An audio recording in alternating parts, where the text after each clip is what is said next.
My father forbade me from coming to my little girl's birthday because my ex wanted to show off her rich boyfriend. They mocked my life until he joined a call and said, "Good to see you, sir." That's when their smiles vanished and they begged for mercy, but it was far too late. Sometimes, you have to let everything burn to see what truly remains. What if the person you thought was a struggling failure, the one you dismissed and humiliated, was actually pulling all the strings behind a multi-billion-dollar empire, just waiting for the perfect moment to reveal his true power? The sterile hum of my home office, usually a sanctuary, felt like a cage that morning. Outside, the Seattle skyline glittered in an indifferent morning light, completely unaware of the silent fury churning inside me. My phone, clutched in my hand, was a ticking time bomb. The text from my ex-wife, Sophia, burned into my eyes. "Ethan, this isn't personal, but Daniel doesn't feel comfortable with you attending Lily's birthday. It would be better if you skip this one. I'll send pictures." My jaw clenched so hard I thought it would crack. My own daughter, Lily, was turning 16, and I was being told to stay away because Sophia's new boyfriend, Daniel, felt uncomfortable. This man, whom I'd never even met. My reply was swift, cold, and absolute. "She's my daughter. I'm coming." Sophia's response was immediate, almost rehearsed. "Daniel is paying for everything at the Four Seasons. He says it's his event, his guest list. Please don't make this difficult." My spacious home office, usually a place of calm, suddenly felt suffocating. The minimalist furniture, the gleaming glass, it all mocked my powerlessness. Then my phone rang. Lily's name flashed on the screen, a fragile beacon. "Dad." Her voice was small, uncertain. "Hey, sweetheart." I try to keep my own voice level, to shield her. "I was just talking to your mom about your party." A pause. A beat of silence that spoke volumes. "She told you already that I'm not invited, didn't she?" "Yeah," I confirmed, trying not to let my anger bleed into my tone. I didn't want to drag her into this mess. "It's not me, Dad." "Daniel says you'd make everyone uncomfortable. He says you'll embarrass me because—" She trailed off, her voice cracking. "Because what, Lily?" "Because you're not successful like him." The words rushed out, clearly a regurgitation of something she'd heard countless times. "He says it would be awkward having someone like you at the Four Seasons." A sharp, visceral pain lanced through my chest. For 3 long years since Sophia and I divorced, I'd maintained the appearance of a struggling small business owner. It was a deliberate choice, a meticulously constructed mask. And now, it was costing me my daughter's respect. "I see," I said, my voice barely a whisper. "And what do you think, Lily?" Another silence, heavy with unspoken things. "Mom says you never amounted to anything, that you wasted your potential." I closed my eyes, the familiar sting of those words. Sophia had no idea of my actual life, not the real one. Only my inner circle knew the truth. "I'm sorry, Dad," Lily continued, her voice thick.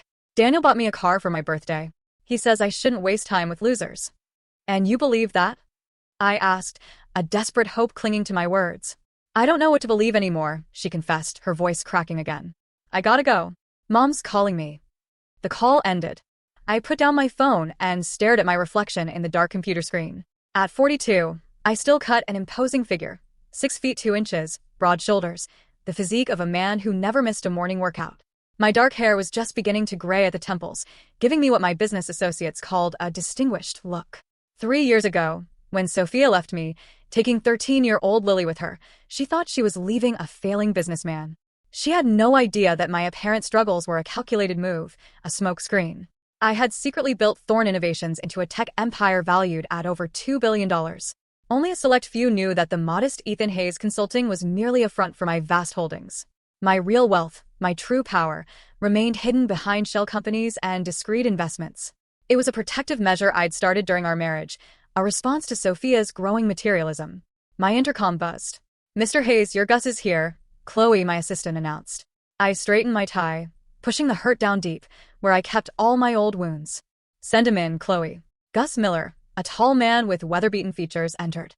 My head of security and a former Army Ranger, Gus had been with me since the beginning. "You look like hell," Gus observed bluntly. "Sophia's banned me from Lily's birthday party. Her new boyfriend doesn't want failures, like me embarrassing them at the Four Seasons." Gus's expression darkened. "That's cold. What are you going to do about it?" I stood and walked to the floor-to-ceiling windows. The Seattle skyline, where I owned 3 of the buildings visible from my office, sprawled before me. "Nothing yet." I turned back to Gus, a smile that didn't quite reach my eyes playing on my lips. "But I think it's time I met this Daniel person." Chapter 2. The paper mask. I met Sophia Kingston during our junior year at Washington State. I was studying business with big dreams. She was in communications with even bigger ones. Our connection was instant. The ambitious business major and the vivacious future PR executive. You're different, she told me on our third date, sharing cheap wine in my cramped apartment. Most guys talk about what they'll do someday. You talk like you're already doing it. That confidence had attracted her. So had my intensity, my work ethic, and the spark in my eyes when I discussed my ideas. What I didn't know then was that Sophia was primarily attracted to potential. Specifically, the potential for wealth. We married 2 years after graduation. I launched my first tech startup with my roommate, Caleb Jones, while Sophia landed a job at a prestigious PR firm. The early years were happy. 2 young professionals climbing their respective ladders, making a modest home in a Seattle suburb. Then came the dot-com crash. My first company folded, taking our savings with it. Sophia stood by me, but something shifted in her eyes. The admiration dimmed, replaced by a constant, almost clinical, evaluation. Lily's birth temporarily unified us. I took odd consulting jobs while secretly rebuilding, creating the foundation of what would become Thorn Innovations. I worked brutal hours, often sleeping at a small office downtown rather than making the commute home. You're never here, Sophia would complain. What kind of father are you becoming? I'm building something for us, I'd reply. For Lily's future. What I didn't tell her was that my new business model was working incredibly well.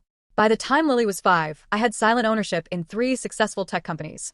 By the time she was 10, that number had grown to 12, with a net worth approaching 9 figures.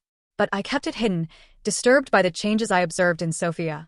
Her fascination with luxury brands, her new friends, all wealthy wives with wealthy husbands, her increasing dissatisfaction with our modest lifestyle.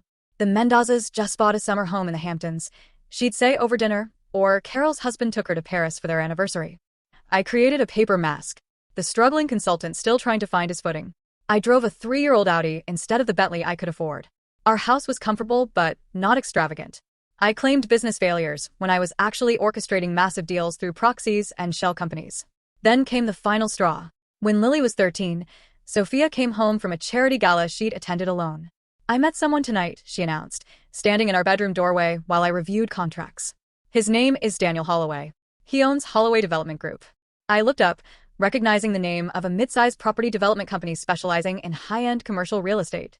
That's nice, I said, returning to my paperwork. He asked me to dinner. I said yes. I set down my pen. You're married. Am I? Sophia laughed, a bitter sound. To what?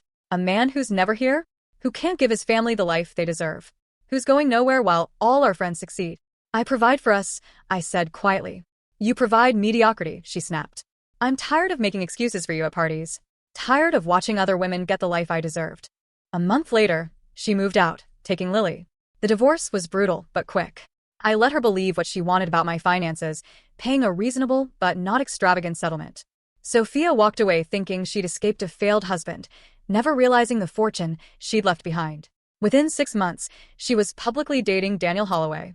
And within a year, I had quietly acquired controlling interest in 3 companies that did essential business with Holloway Development Group. I never used this leverage. I simply held it waiting, patient, calculating. Until now. Chapter 3. The Phantom Empire. She actually called you a loser to your face? Caleb Jones's normally cheerful expression darkened as he paced my private office at Thorn Tower, my secret headquarters in downtown Seattle, concealed behind a modest facade of a shared workspace company I owned.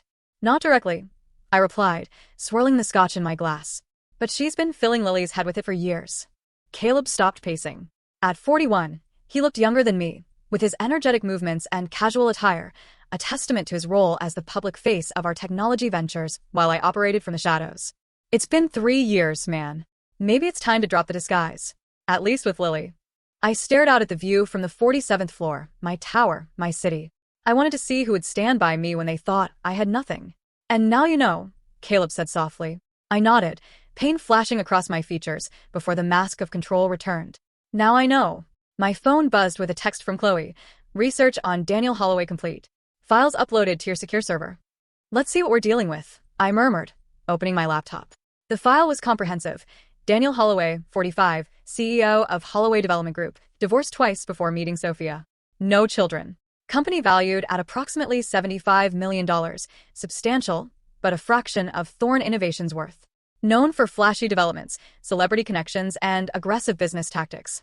Most importantly, Holloway Development Group was currently seeking financing for a major Seattle waterfront project, their biggest ever. And unknown to Daniel, the lending consortium they were negotiating with was controlled by one of my shell companies. He's leveraged to his eyeballs, Caleb observed, reading over my shoulder. One failed project away from trouble.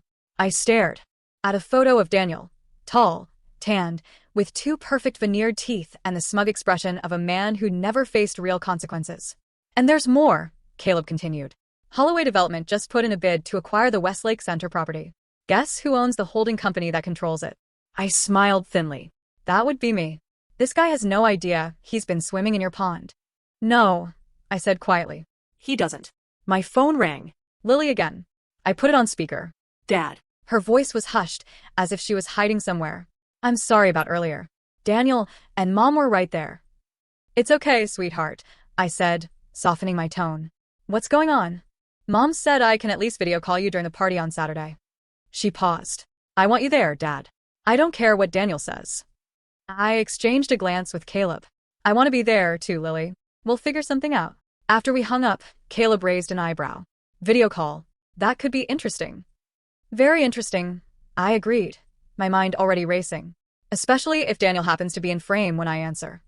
Later that evening, I sat in my home study reviewing the latest acquisition proposals when my secure line rang. It was Gus. Got something you should know, the security chief said without preamble. Holloway's been asking questions about you around town. I set down my pen. What kind of questions? Basic background checks. Seems like he's trying to verify your loser status before the big party. Making sure you're as insignificant as Sophia claims. Interesting timing, I mused. He's been dating my ex-wife for years, but only now decides to check me out. There's more, Gus continued. The reason is the Westlake deal. Your name came up peripherally in some paperwork, and he's suddenly paranoid about connections he can't explain. A slow smile spread across my face. So Daniel doesn't want me at the party, because he thinks I'm a nobody, but he's also worried I might be somebody? Pretty much. What's your play here, boss? I leaned back in my chair, the plans crystallizing in my mind. For 3 years, I've been invisible, Gus. I think it's time to step into the light. Selectively. The video call. The perfect opportunity. Give me everything on Holloway's current projects, especially the waterfront development. I want to know every investor, every contractor, every permit application. After hanging up, I opened my safe and removed a file labeled contingency. Inside was a detailed strategy I'd created years ago but never implemented. A systematic approach to revealing my true identity and status in ways that would maximize impact on specific targets. I developed it initially as a business tactic. Now it would serve a more personal purpose. I updated the file with notes about the upcoming birthday party and video call. Then I opened my laptop and typed an email to my attorneys, instructing them to prepare for significant business moves in the coming weeks. As I worked late into the night, a text from Sophia arrived. Please don't make a scene about the party. Daniel is very particular about his social circle. It would be embarrassing for everyone if you try to come. I didn't reply. Instead, I pulled up the real estate record for Sophia and Daniel's current residence, a $3,200,000 waterfront home on Mercer Island. Property taxes were coming due next month, I noted, and the mortgage holder was a bank that my investment group had recently acquired. Small details. Useful details. The pieces were falling into place. Chapter 4. Hello. Boss. Saturday arrived with Seattle's typical autumn drizzle. I spent the morning in my home gym, working off the tension that had built over the past week. By noon, I was showered and dressed in a custom charcoal suit, a stark contrast to the casual attire I typically wore when meeting with Sophia or Lily. My phone chimed with a text from Lily. Party starting. We'll call at 3. Miss you, Dad. I smiled at the small victory. Despite everything, my bond with Lily remained, albeit strained by Sophia's influence and my necessary deceptions. At 2:45, I settled into my home office. I had arranged the background carefully, subtle but unmistakable signs of wealth and power. A rare painting partially visible, built-in bookshelves with leather-bound first editions, a window view of Puget Sound and the Olympic Mountains beyond. My laptop chimed at precisely 3. I took a deep breath and accepted the video call. Lily's face filled the screen.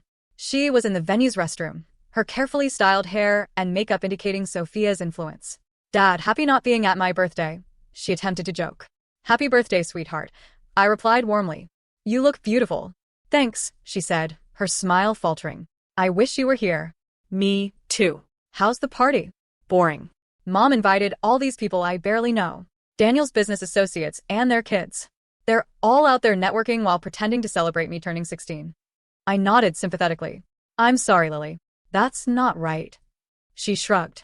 Whatever. Look, I got you on my new phone. Daniel's gift. It's the latest model. She flipped the camera to show the sleek device. Very nice, I said, noting the $1,200 phone was exactly the kind of flashy gift Daniel would choose. Expensive enough to impress, but requiring no actual thought. Lily, there you are. Sophia's voice came from off-screen. Everyone's waiting for the cake. She stopped abruptly as she entered the frame and saw me. Oh, you're on with your father. 3 years had changed Sophia little. Still beautiful at 40, with her highlighted blonde hair and careful makeup. She wore a designer dress I recognized from a recent fashion magazine, likely $5,000 minimum. Hello, Sophia, I said calmly. Her eyes narrowed at my appearance. You dressed up to take a call from your daughter's bathroom? I had business today, I replied simply. Sophia's mouth tightened. Well, we need to get back to the party. Daniel has arranged a special presentation. Mom, I just started talking to Dad. Lily protested. 5 minutes, Sophia said firmly. Then cake. She disappeared from view. Lily rolled her eyes. See what I mean? It's her party, not mine. It'll be over soon. I consoled her. Maybe next weekend we can. The bathroom door opened again. Lily, seriously, what's taking so? A man's voice cut off as he entered the frame. Tall, fake-tanned, with that too-wide smile I'd seen in photos. Daniel Holloway. Daniel stared at the screen, recognition slowly dawning as he took in my appearance and surroundings. Who's this? Daniel asked, his tone condescending. My dad, Lily said tersely. Dad, this is Daniel. Daniel's smile was patronizing. Ah, the ex-Sophia's told me all about you. Still doing that little consulting thing. My smile was shark-like. Among other things. Well, sorry you couldn't make it today. Very exclusive venue, you understand? Need to maintain certain standards. Daniel placed a proprietary hand on Lily's shoulder. I leaned forward slightly. Understand completely, Daniel. Standards are important in all aspects of life. Business included. Something in my tone made Daniel pause. He studied me more carefully, taking in the expensive suit, the office background, the confident demeanor that didn't match Sophia's descriptions. Have we met before? Daniel asked, his smugness faltering slightly. Not formally, I replied. Though you've been in several meetings with my representatives. Daniel frowned. What company did you say you were with? I didn't. But you've been negotiating with my lending consortium for the Waterfront Place project, and my real estate division is reviewing your bid for the Westlake Center acquisition. The color drained from Daniel's face. His eyes widened as realization hit him. You can't be? Ethan Hayes. I confirmed, my voice like ice. CEO of Thorn Innovations Group. Owner of Cascade Investment Partners. A majority stakeholder in Pacific Northwest Holdings.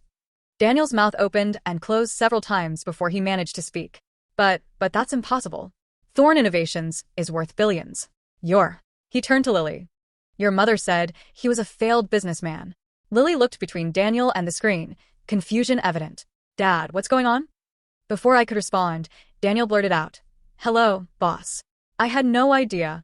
There must be some misunderstanding. Sophia appeared behind them, irritation on her face. What's taking so long? The guests are.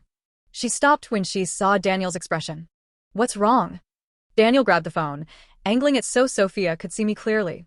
Did you know who your ex-husband actually is? He hissed. Sophia stared at the screen. What are you talking about? That's just Ethan. Just Ethan? Daniel laughed, a high, nervous sound. Sophia, your ex-husband is Ethan Hayes. The Ethan Hayes. My company has been courting his investment group for months. He controls half the commercial real estate in Seattle. Sophia's face went blank with shock. That's not possible. Ethan was struggling when we divorced. His business was barely staying afloat. That's what you wanted to believe, I said quietly. I never corrected you. The silence that followed was deafening. Lily looked shell-shocked. Daniel appeared terrified. And Sophia? Sophia's expression shifted rapidly from disbelief to calculation. Ethan, she finally said, her PR training kicking in as she attempted a warm smile. There's been a terrible misunderstanding. Of course, you're welcome at Lily's party. In fact, why don't you come right now? We'd all love to see you. I checked my watch. I'm afraid I have a board meeting in 30 minutes. Perhaps another time. But surely you could, Daniel began. Goodbye, Lily. Happy birthday, I interrupted. We'll talk soon. I ended the call before they could respond. I leaned back in my chair, heart pounding despite my outward calm. The moment of revelation had arrived sooner than I planned, but the shocked expressions on their faces had been worth the wait. My phone immediately lit up with texts. From Sophia. We need to talk. Call me. ASAP. From Daniel. Mr. Hayes, sincere apologies for the misunderstanding. Would very much like to discuss privately. Can meet at your convenience. And finally, from Lily. Dad, what just happened? Why didn't you ever tell me? I ignored them all and called Caleb instead. How did it go? My friend asked. Better than expected, I replied. The grenade has been thrown. Now we watch the explosion. Chapter 5. Damage control. The Four Seasons ballroom descended into chaos after the video call ended.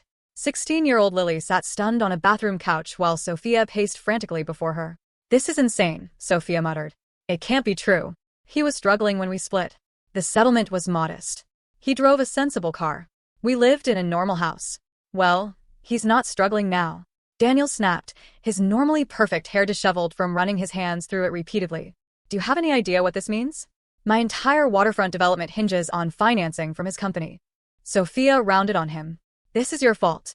You're the one who insisted he couldn't come because you told me he was a nobody. A small-time consultant who couldn't hack it in the real business world. Daniel shouted. Those were your exact words. Lily looked between them, her birthday celebration completely forgotten. Stop it, both of you. She stood, her designer dress swishing angrily. All this time you've been telling me Dad was a failure, making me feel sorry for him. And now I find out he's some billionaire?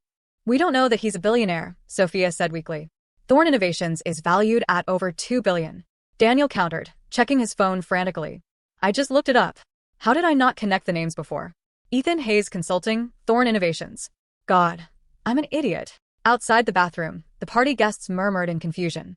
The birthday girl had disappeared, the cake sat uncut, and the hosts were nowhere to be seen. We need to fix this, Sophia decided, switching to crisis management mode. Daniel, go out there and tell everyone we're having a small family moment. Lily will be out soon for cake. I need to call Ethan. Good luck with that, Daniel muttered, straightening his tie before heading out. Sophia pulled out her phone and dialed me. It went straight to voicemail.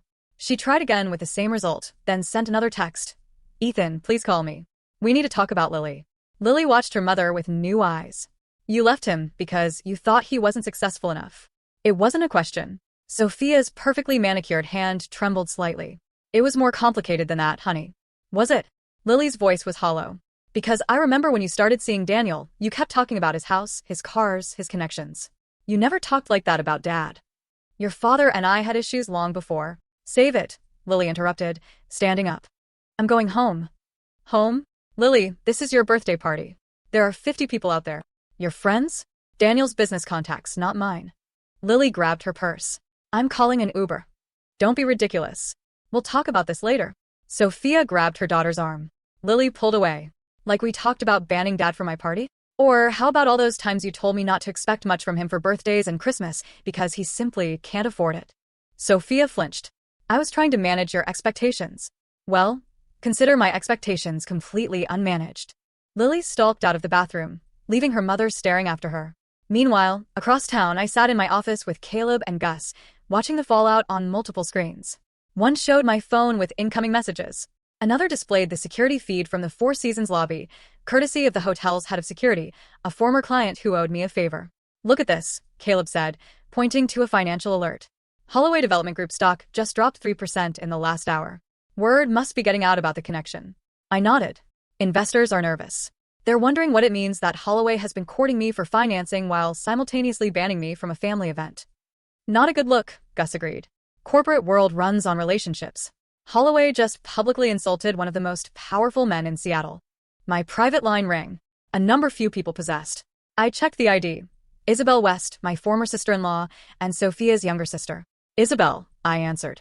This is unexpected, Ethan. Her voice was guarded, but not hostile. I just left Lily's party. It's a mess over there. I'm sorry to hear that. Are you? She asked skeptically. Because from where I'm standing, you just dropped a nuclear bomb on my sister's life. I leaned back in my chair. I simply answered a video call for my daughter on her birthday, a birthday party I was expressly forbidden from attending. Isabel was silent for a moment. Then why didn't you ever tell me? We've had coffee every month since the divorce. You let me believe you were struggling. I let everyone believe what they wanted to believe, I replied. You were one of the few who treated me the same, regardless. Another pause. Lily left the party in tears. She's pretty upset about being lied to by both her parents. I closed my eyes briefly, the first crack in my composure. Where is she now? Heading to my place. She doesn't want to see Sophia or Daniel. Thank you for telling me, I said quietly. Don't thank me yet, Isabel replied. I'm still processing the fact that my brother-in-law is apparently a secret billionaire. Also, Sophia is on the warpath. She's convinced you hid assets during the divorce. Everything was disclosed according to legal requirements, I said calmly. The value of my holdings at that time was accurately reported. What happened after we separated is another matter. God, you always were 10 steps ahead, Isabel said, a reluctant admiration in her voice. I have to go. Lily's arriving. Just be careful, Ethan. This isn't just about Sophia and that jackass she's dating. Lily's caught in the middle. After hanging up, I turned to Caleb and Gus. Lily's staying with Isabel tonight? Caleb nodded. Good. Gives everyone time to cool off. I hesitated. What exactly is your endgame here, Ethan? Humiliating Daniel and Sophia, or something more?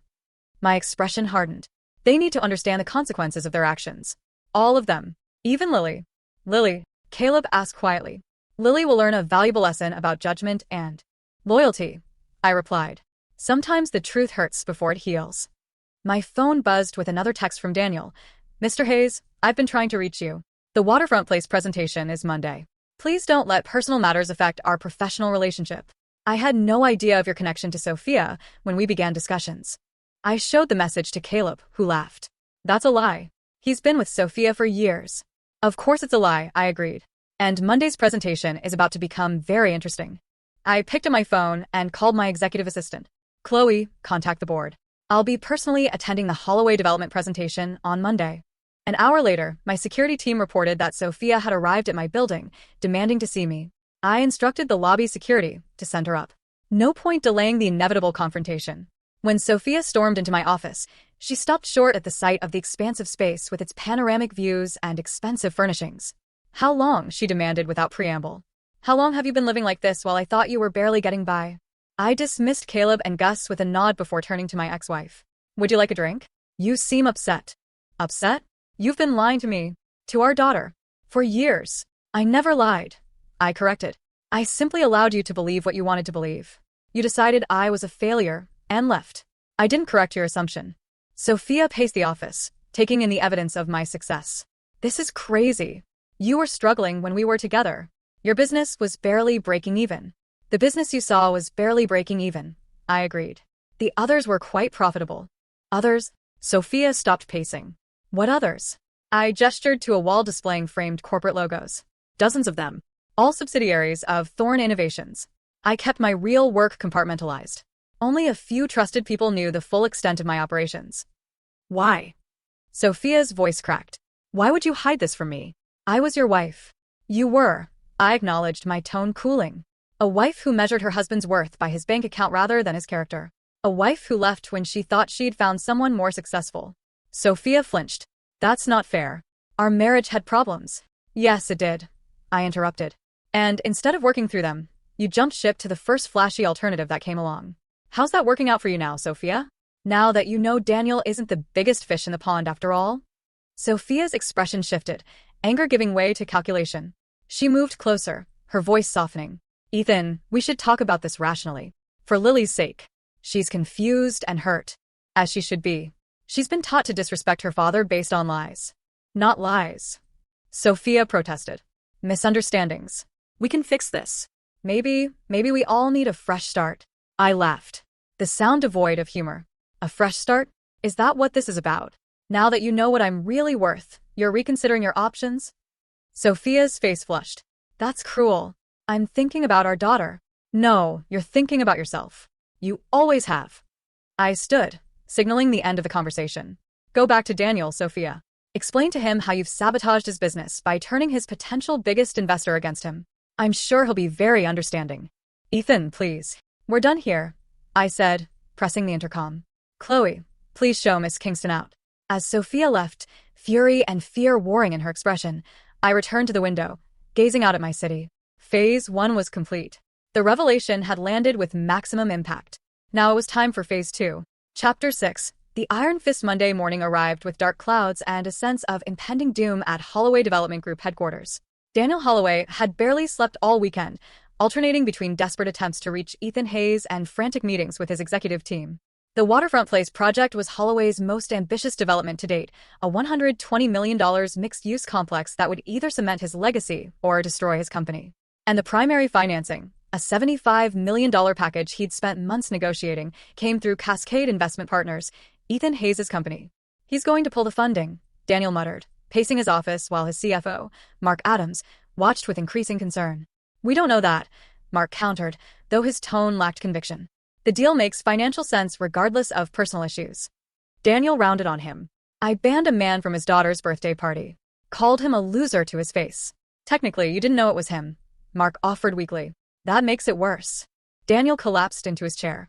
The presentation is in 2 hours. Hayes confirmed he's attending personally. Then make it the best damn presentation of your life, Mark advised. Apologize briefly at the start, then wow him with the numbers. Daniel nodded jerkily, then froze as his assistant buzzed through. Mr. Holloway, Sophia Kingston is here to see you. Not now, Daniel hissed. She's already coming in, sir. The door opened, and Sophia strode in, immaculately dressed, but with tension evident in every line of her body. We need to talk. I'm preparing for the most important meeting of my career. Daniel snapped. The meeting that your ex-husband might torpedo because of you. Because of me? Sophia's voice rose. You're the one who insisted he couldn't come to the party because you described him as a pathetic small-timer? A small-timer? Daniel shouted back. Mark cleared his throat. I'll give you a moment. He slipped out, closing the door behind him. Sophia collapsed into a chair. This is a nightmare. Lily won't return my calls. She's staying with my sister Isabel. And Ethan looked at me like I was nothing. Join the club, Daniel muttered. 3 years we've been together, and you never thought to mention that your ex-husband might be the Ethan Hayes? I didn't know, Sophia protested. He was struggling when we divorced. The settlement was minimal. Minimal by what standard? What exactly did you get? Sophia hesitated. The house, worth about $600,000 then. Child support for Lily. A one-time payment of $250,000. Daniel stared at her. That's it? From a billionaire? He wasn't a billionaire then, Sophia insisted.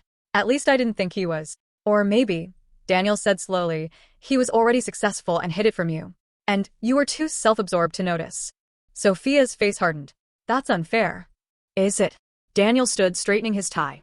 I have a meeting to prepare for. One that might save my company from the mess your lies have created. My lies. Sophia stood as well. I'm not the one who paraded around Seattle pretending to be less successful than I was. No. You're the one who left your husband when you thought he couldn't provide the lifestyle you wanted. Daniel's voice was cold. What does that make you, Sophia? She slapped him, the crack echoing in the office. Don't you dare judge me. You loved that I left Ethan for you. It fed your ego. Daniel touched his cheek, his expression shifting to something calculating. We'll discuss this later. Right now, I need to salvage my business. After Sophia stormed out, Daniel called Mark back in. Any word from Hayes' team about the meeting? Mark checked his tablet. Just that Mr. Hayes will be attending personally with his chief counsel and CFO. The lending consortium representatives will also be present. Daniel nodded, his mind racing. Let's go over the presentation one more time. And Mark, if things go south, activate Plan B. The Chinese investors. Mark looked concerned. They're offering worse terms, and they'll want controlling interests. Better than bankruptcy, Daniel replied grimly. Across town, I sat in my private conference room with Caleb and Gus, reviewing our strategy. Holloway will be desperate, Caleb predicted. He'll grovel, then try to separate the business from the personal. I nodded. And when that fails, he'll mention his backup financing option, the Chinese consortium. Gus raised an eyebrow. Which we already bought out last week. Precisely, I smiled thinly. Every escape route blocked. Every alternative compromised. It's not enough to defeat an opponent, gentlemen. True victory means they never had a chance to begin with. What about Lily? Caleb asked cautiously. Isabel says she's still pretty shaken up. My expression softened slightly. I've arranged to meet her tomorrow. She deserves the full truth directly from me. And Sophia? The softness vanished. Sophia made her choices. Now she'll live with the consequences. 2 hours later, I sat at the head of the conference table in Cascade Investment Partners' main boardroom. Around me sat my executive team, the representatives from the lending consortium, and directly across from me, Daniel Holloway and his team. Daniel looked terrible. Expensive suit and careful grooming, unable to hide the stress of the past 48 hours. He attempted a confident smile as he began his presentation, faltering only slightly when he addressed me directly. Mr. Hayes, before we begin, I want to apologize for the unfortunate misunderstanding at your daughter's birthday celebration. Had you known I was wealthy, You would have treated me differently? I finished for him. That says everything I need to know about your character, Mr. Holloway, but please continue with your presentation. I'm curious to see if your business acumen exceeds your personal judgment. A flush crept up Daniel's neck, but he pressed on, detailing the waterfront place development with forced enthusiasm. The presentation was solid. The numbers made sense. The design was innovative. The market analysis thorough. When he finished, I simply nodded and turned to my CFO. Your assessment? The fundamentals are sound, the CFO acknowledged. Expected return on investment is 12 to 15% over 5 years. Risk factors are within acceptable parameters. I turned back to Daniel. On paper, Mr. Holloway, your proposal merits consideration. Unfortunately, I find myself questioning the reliability of the management team. Daniel's face paled. Mr. Hayes, I assure you, my company has an excellent track record. A company is only as good as the judgment of its leadership, I interrupted. And your judgment, Mr. Holloway, has proved wanting. This is business. Daniel protested. Personal matters shouldn't influence. Everything is personal, Mr. Holloway. Every business deal is built on relationships, on trust. You've demonstrated that you judge people based on their perceived financial status rather than their character. That's not someone I choose to do business with. The room fell silent. Daniel looked stricken. Sir, this project represents years of work. We've already invested millions in preliminary development. Then I suggest you find alternative financing. I replied coldly. Perhaps your Chinese contacts? Daniel's eyes widened slightly. How could you know about that? They've been exploring other options. Eastern Star Investment Group, I believe. I smiled thinly. I should mention that Thorn Innovations acquired a controlling interest in Eastern Star last week. They'll be declining your proposal as well. The blood drained from Daniel's face. That's impossible. Is it? I stood, buttoning my suit jacket. This meeting is concluded. Cascade Investment Partners will not be providing financing for Waterfront Place or any other Holloway development projects. Good day, gentlemen. As I and my team prepared to leave, Daniel surged to his feet. You can't do this. This is personal vengeance, not business. I paused at the door. You're right, Mr. Holloway. It is personal. Consider it a lesson in treating all people with respect, regardless of their perceived worth. I turned to go, then added, Oh, and do give my regards to Sophia. I'm sure she'll be very understanding about your professional setbacks. Outside in the hallway, Caleb matched stride with me as we headed toward the elevator. That was brutal. That was necessary, I corrected. Phase 2 complete. What's Phase 3? Caleb asked. My expression was cold and determined. Total capitulation. Chapter 7. The truth revealed the following morning. I waited in a private room at Cascadia Cafe, a quiet establishment overlooking Puget Sound. I'd chosen the location carefully, neutral ground for my conversation with Lily, away from both my world and Sophia's. When Lily entered, I was struck by how adult she looked. At 16, she carried herself with a composure that belied the emotional turmoil of recent days. She wore jeans and a simple sweater, deliberately casual, a contrast to the designer outfit Sophia preferred. Hi, Dad, she said, sliding into the seat across from me. Thank you for coming, I replied. I know this has been confusing. Lily stared at me, her eyes searching my face. Why didn't you tell me? All these years I thought. She trailed off. You thought I was struggling. I finished. I know. And I'm sorry for the deception. But why? The hurt in her voice was palpable. Did you not trust me? I reached across the table, offering my hand. After a moment's hesitation, Lily took it. It wasn't about trust, I explained. When your mother left, she made it clear that financial success was her primary measure of worth. I wanted to know who would stand by me when they thought I had nothing. So, it was a test? For 3 years? Lily pulled her hand back. That's messed up, Dad. Perhaps, I acknowledged. But it revealed important truths. About your mother. About Daniel. About many so-called friends and business associates. And about me. Lily challenged. Was I being tested too? My expression softened. You were caught in the middle, Lily. Your mother filled your head with a certain narrative about me. I don't blame you for believing it. Mom says you hid assets during the divorce. That you cheated her. I disclosed everything required by law. I replied carefully. The values at that time were accurate. The growth happened after we separated. Growth she would have shared had she not decided I wasn't worth staying with. Lily studied me. You've been planning this, haven't you? The reveal at my party. It wasn't an accident. I smiled slightly. You've always been perceptive. No, it wasn't entirely accidental, though the timing was accelerated because Daniel banned you from my party. That was the catalyst. Yes. Lily was quiet for a moment, processing. I heard Daniel's company is in trouble, that you pulled some big loan financing. I declined to fund his project. I corrected. And yes, Cascade Investment Partners has decided not to fund his Waterfront Place project. Because of me. Because of what happened at the party? Because Daniel Holloway revealed himself to be someone who judges people based solely on their perceived financial status. That's not someone I choose to do business with. Lily frowned. So, you're ruining his business because he was rude to you? I'm choosing not to enable someone who behaved dishonorably, I countered. There's a difference. Mom says you're being vindictive. That this is about punishing her for leaving you. My expression hardened slightly. Your mother is entitled to her opinion. But consider this. For 3 years, I've kept my distance. I've paid child support promptly. I've never spoken ill of her to you.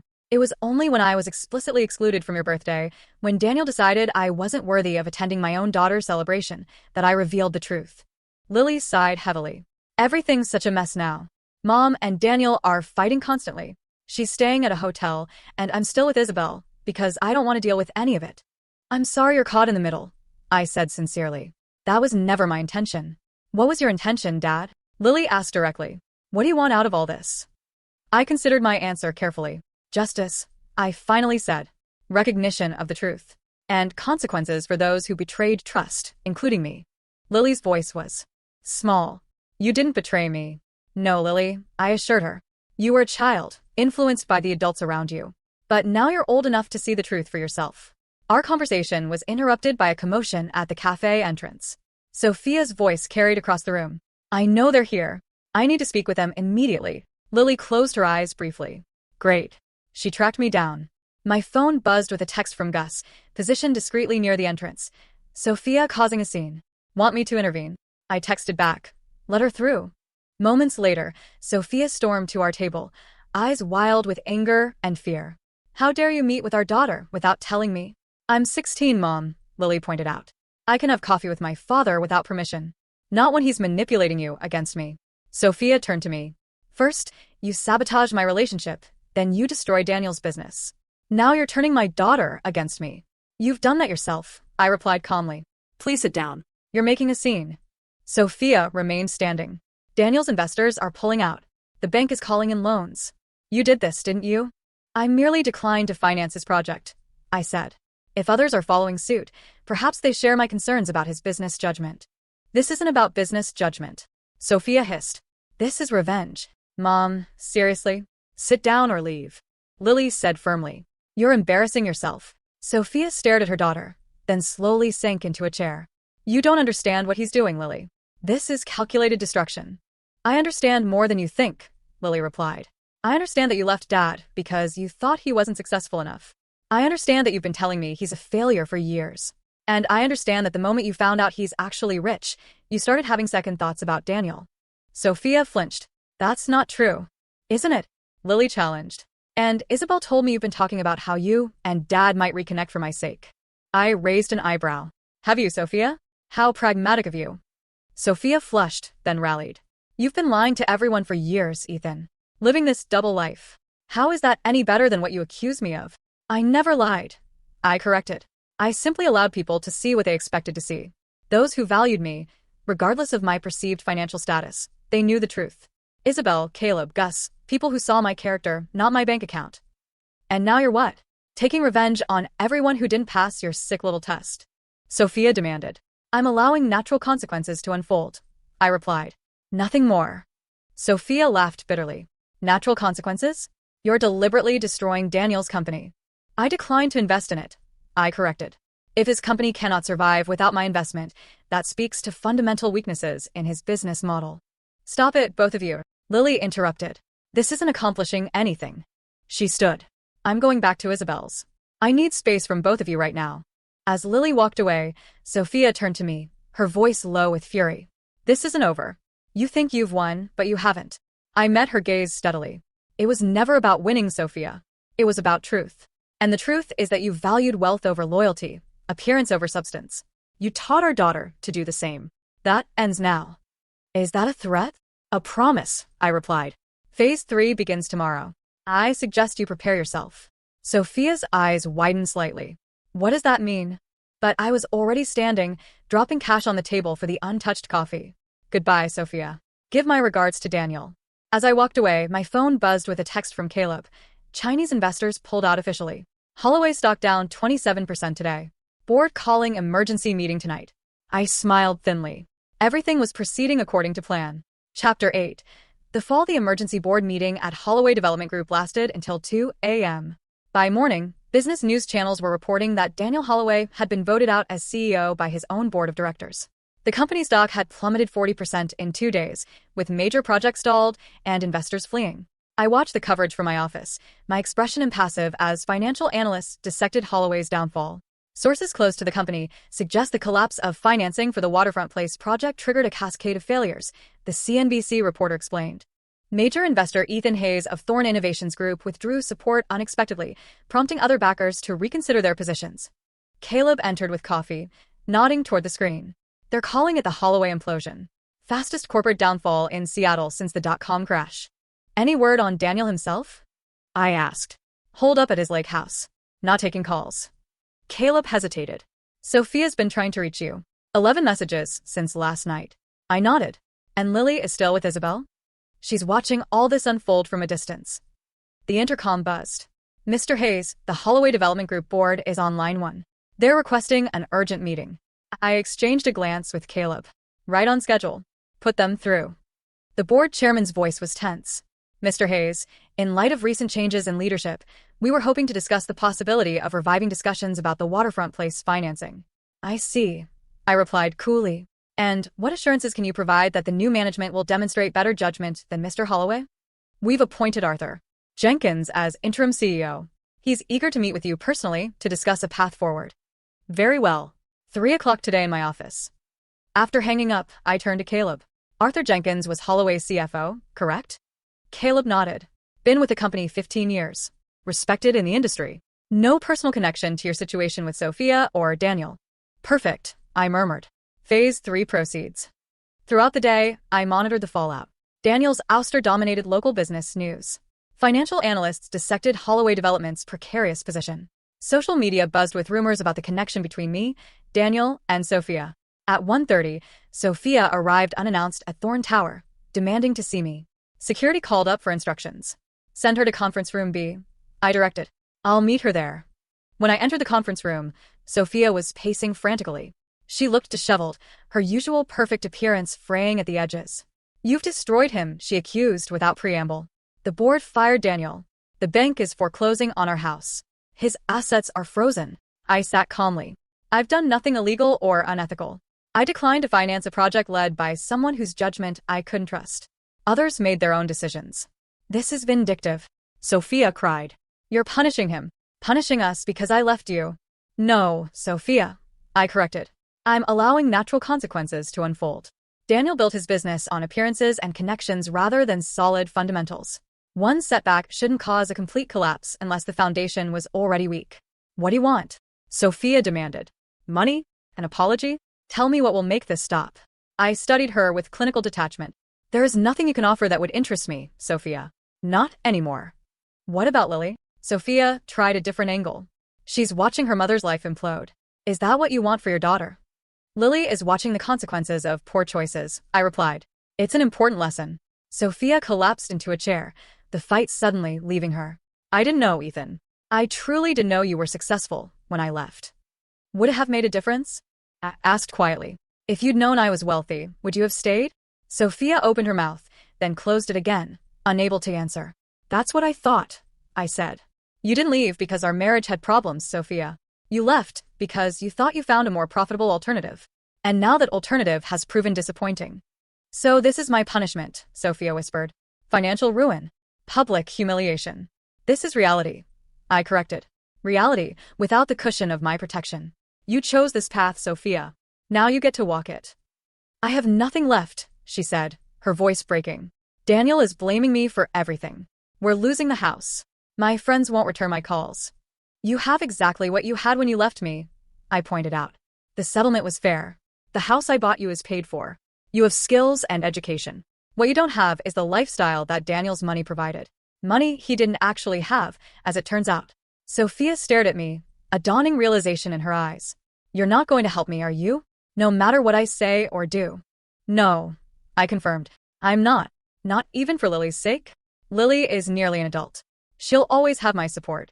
But you, Sophia, you made your choices. I respected those choices for 3 years. I kept my distance. I allowed you to build your new life with Daniel. It was only when you both actively disrespected me, banned me from my own daughter's celebration, that I responded. Sophia was quiet for a long moment. Then what happens now? Now I stood. Now I have a meeting with Holloway Development Group's board of directors. They're very eager to discuss financing options with me. Without Daniel, of course. You're going to save his company after destroying him? Sophia asked incredulously. I'm going to acquire his company, I corrected, at a significant discount. It's a sound business decision. And us? Me and Lily? Lily will always be my daughter. She'll want for nothing. I moved toward the door. As for you, Sophia, you're free to rebuild your life however you see fit, just not with my assistance. Ethan, Sophia called as I reached the door. I'm sorry. For what it's worth, I'm truly sorry. I paused, my back to her. Your apology is noted, Sophia. But as you once taught me, some things can't be forgiven. At 3 p.m. sharp, I met with the Holloway Development Board. The directors were deferential, almost obsequious, as they presented their revised proposal for Waterfront Place. Arthur Jenkins, the interim CEO, outlined changes to the management structure and financing approach. We've removed all of Mr. Holloway's personal projects from the development pipeline, Arthur explained, focusing only on ventures with proven market demand and realistic financial models. I nodded, reviewing the revised projections. And Mr. Holloway's equity position? The board has agreed to a buyout of his shares, Arthur replied. Given the current valuation, it's a modest package. I see, I said. And what would the board's position be on an acquisition offer for the entire company? The directors exchanged glances. We would be open to discussing such an offer, the chairman said carefully. I smiled thinly. Excellent. My team will provide terms this evening. I suggest you review them promptly. As the directors filed out, Caleb entered with a tablet. I assume we're moving forward with the acquisition? I nodded. Prepare the offer. 50 cents on the dollar of last week's valuation. Non-negotiable. And Caleb, make sure the terms specify that all current executives must resign upon completion, except for Arthur Jenkins. Cleaning house completely. New ownership, new beginning, I replied. No connections to the past. Later that evening, as I worked in my home office, my secure line rang. It was Isabel. I thought you should know, she said without preamble. Lily's decided to move in with me permanently. She doesn't want to live with Sophia anymore. I set down my pen. Is she certain? That's a significant decision. She's been watching everything unfold, Isabel replied. The news about Daniel, Sophia's meltdown, your acquisition of Holloway Development. She's connecting the dots. And she's impressed by your strategic thinking, but disturbed by your ruthlessness. Isabel said bluntly. Her words, not mine. I was silent for a moment. Is she afraid of me? Not afraid, Isabel clarified. But she's seeing a side of you she never knew existed. It's a lot to process. I never wanted to hurt her, I said quietly. I know that, Isabel assured him. And deep down so does she. But Ethan, this scorched earth approach, it's affecting more than just Sophia and Daniel. It was necessary, I insisted. Was it? Isabel challenged. Or has this become about proving something to yourself? About making sure everyone knows Ethan Hayes is not a man to be crossed? I had no immediate answer. Just think about that, Isabel continued, more gently. Lily wants to have dinner with you tomorrow. Just the two of you. She has questions. Of course, I agreed. Tell her to name the time and place. After hanging up, I stood at my window for a long time, staring out at the city lights. For the first time since this began, doubt crept into my mind. Had I gone too far? Had my pursuit of justice become simple vengeance? My phone chimed with a news alert. Breaking. Holloway Development Group Board accepts Thorn Innovations acquisition offer. I closed my eyes briefly. Phase 3 complete. Total capitulation achieved. So, why didn't it feel like victory? Chapter 9. No forgiveness. Lily chose a small Italian restaurant for our dinner, the same place I used to take her for birthday celebrations when she was younger. It was a deliberate choice, I recognized, a reminder of simpler times. She was already seated when I arrived, wearing a simple sweater and jeans rather than the designer clothes Sophia preferred. Her expression was guarded, but not hostile. Thanks for coming, I said, taking the seat across from her. I want to understand, Lily replied directly. All of it. No more secrets or half-truths. I nodded. Ask me anything.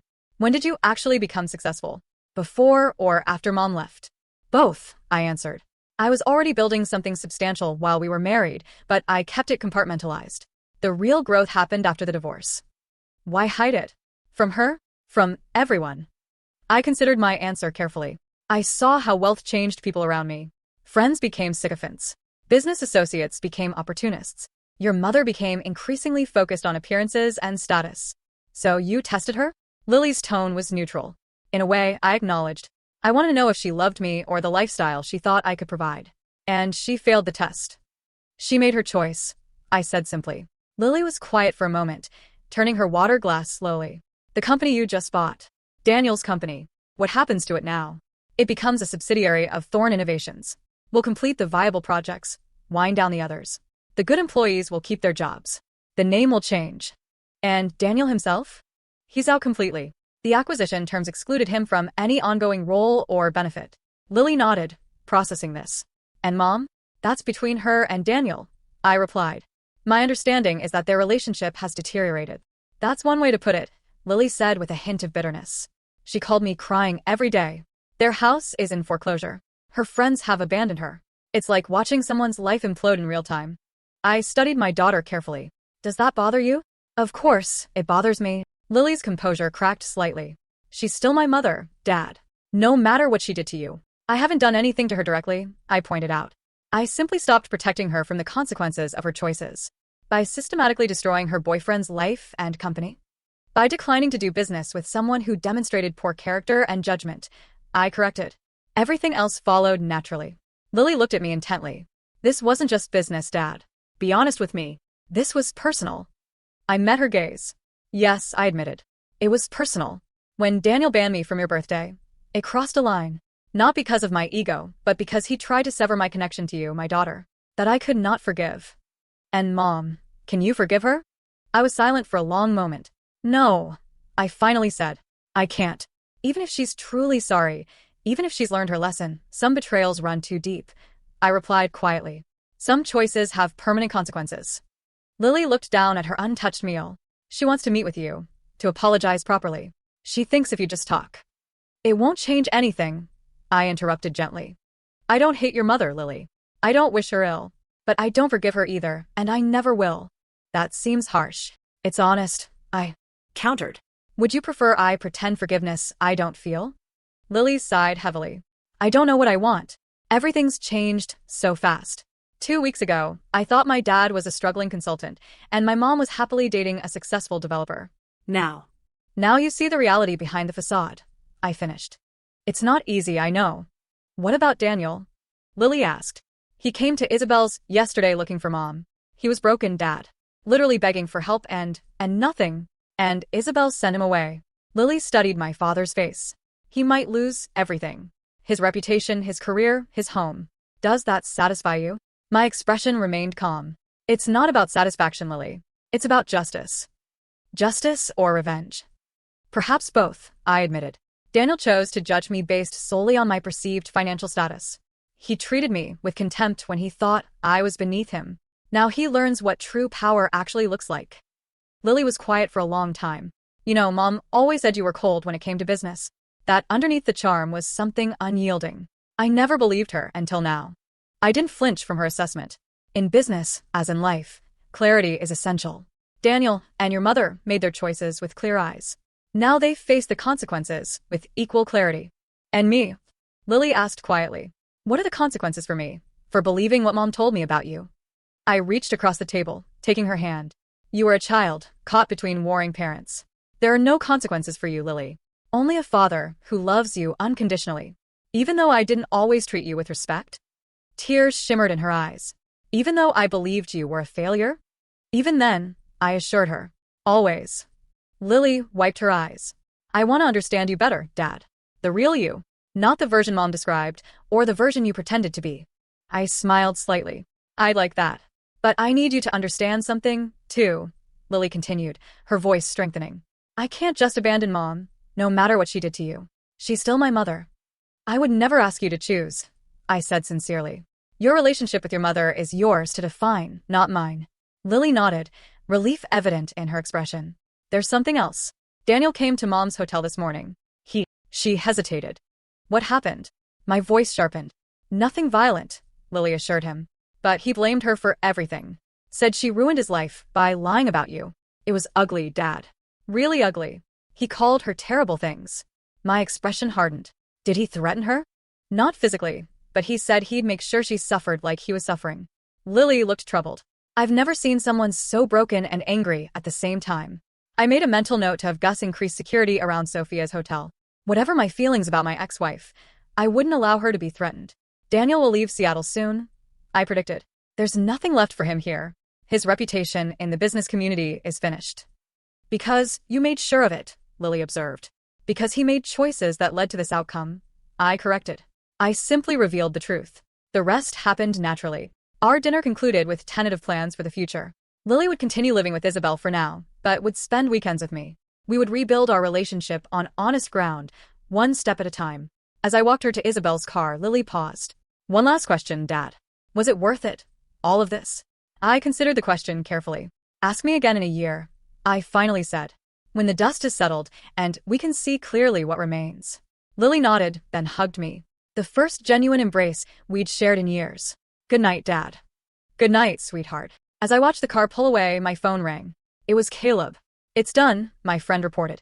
Holloway Development Group is officially part of Thorne Innovations. The papers are signed, the money transferred, and Daniel left the building with a cardboard box and a security escort. Arthur Jenkins says he was not gracious in defeat. I wasn't surprised.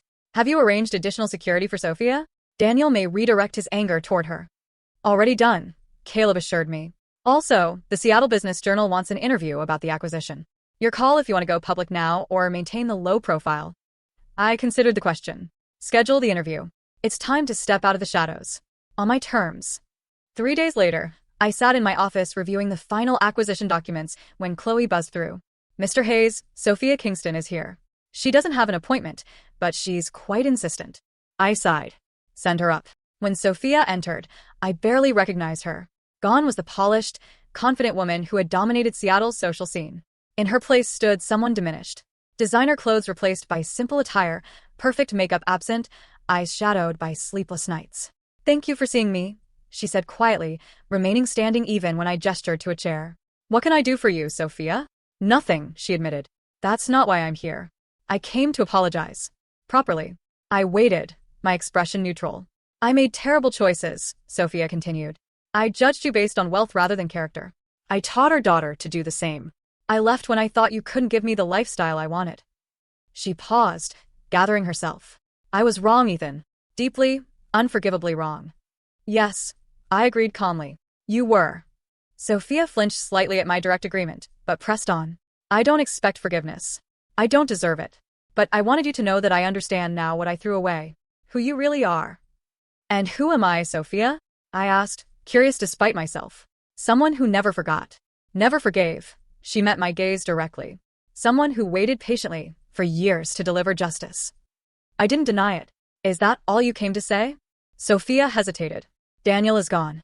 He left Seattle yesterday. Before he left, he blamed me for everything. Said I destroyed his life by lying about you. And did you lie about me, Sophia? Or did you simply not know the truth? Both, she admitted. I didn't know how successful you really were, but I convinced myself you were a failure to justify leaving. I needed you to be less than you were so I could feel better about my choice. I nodded, appreciating her honesty, if nothing else. I've lost everything, Sophia continued. My relationship, my social standing, most of my friends, my daughter's respect. She paused. Was that your plan all along? Total destruction? My plan was to live my life authentically, I replied. To build something meaningful. To be there for my daughter. You and Daniel forced the confrontation, not me. Sophia nodded slowly. I understand. And I won't bother you again after today. She hesitated. I just want to know if there's any part of you that remembers what we once had before it all went wrong. I studied her for a long moment. I remember, I finally said. But memory isn't forgiveness, Sophia. It's just acknowledgement of what was, not absolution for what came after. I see. Sophia straightened, dignity reasserting itself despite everything. Thank you for your time. And Ethan, take care of Lily. She deserves better than both of us. As she turned to leave, I spoke again. Sophia, the settlement house is still in your name. No one is taking that from you. And your PR skills are still valuable. You can rebuild. Sophia paused at the door. Is that compassion? Clarity, I corrected. I don't wish you suffering, Sophia. I simply refuse to shield you from the natural consequences of your choices. After she left, I returned to the window, gazing out at the city I'd quietly conquered while others underestimated me. The interview with the business journal would run tomorrow, officially unveiling Ethan Hayes as the power behind Thorn Innovations. My days of invisibility were ending. My phone buzzed with a text from Lily. Dinner this weekend? My treat this time. I smiled. The first genuine smile in weeks. I'd like that, I replied. The empire I built would continue to grow. The lessons I taught would not be forgotten. And the line I'd drawn between those who stood by me and those who betrayed me would remain indelible. Some might call it ruthless. I called it justice. After all the layers were stripped away, what do you think Ethan Hayes truly gained? Was his elaborate plan justice, or simply a sophisticated form of revenge? I'm genuinely curious about your take. Let me know in the comments below if you think he went too far, or if his actions were completely justified. I'll be reading every single one.